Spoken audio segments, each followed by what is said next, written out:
Rob Tebbutt for ID Boxing, joined by Frazer Clarke. We're in the immediate aftermath of Joe Joyce's 11th round win over Joshua-Parker. Frazer, what a fight. Well done to both of them. Called it again, by the way, called it again. Look at all the interviews before, called it. But I tell you what, Joshua-Parker, take your hat off. Joe Joyce. I've got no words for Joe Joyce. He's some man. He's a strong, strong man. Great fighter. I hope some people give him a bit more respect now. Do you know what I mean? It might not look pretty. It might not be everyone's cup of tea, but it's hard to stop. It's very effective. Great fight. It seemed like Joshua-Parker was having some success early in the fight, but the phrase, he was winning some of the battles, but he wasn't winning the war, springs to mind. Yeah, you know, them early rounds, I knew he was going to pick Joe off with a few shots. I thought he'd do it for a little bit longer. I had him winning the first. No, I had him. He had a good share of the first five. I think I had him 3 rounds in total. That was complete wipeout. He's a heavyweight. You get tired eventually. Do you know what I mean? And when you do that against Joe Joyce, you're going to get punished.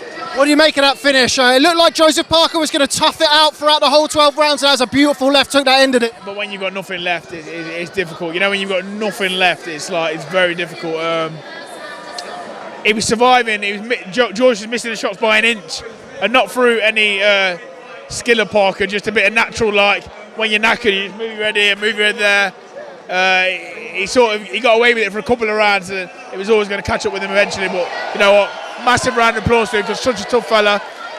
If I've got any of the heart them two have got, you know, I'll be over the moon, because they're proper fighting men. WBO interim titles on the line tonight, so now he is in line to fight Joshua-Usyk, or whoever holds the WBO title. It's going to take a good fighter to beat Joe Joyce. I see him. You know what? I'm going to regret it. I think he beats Usyk, you know. I think he does. Usyk will do a little bit better than Parker, because he's a bit more cuter. But 12 rounds, I think Joyce beats him now. I really do. I think he loses a lot of rounds. But I think it was similar to that. Everyone slows down. No matter how good you are, if you're a heavyweight, you slow down. Even the man over there, Fury, he does so much moving and he slows down. It's just the way it goes. You're big men. So, yeah, big up Joe Joyce, and over the moon for him. Final one from me. You've mentioned his name there, the Gypsy King himself, the WBC and lineal heavyweight champion. Tyson Fury versus Joe Joyce. That do anything for you? Probably the toughest fight for Fury and the toughest fight for Joyce.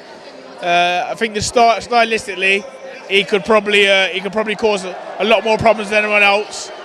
But then again, Joyce would cause Tyson Fury a lot of problems as well. And anyone that says no, won't, Fury's too good, this and that, I'm telling you now, mark these words.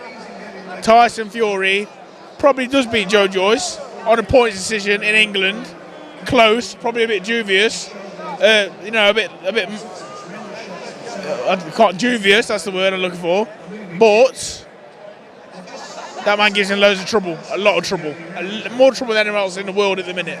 Okay, Big Frazer, always a pleasure. Thanks very much for speaking to ID Boxing. Coffee soon. Fancy one.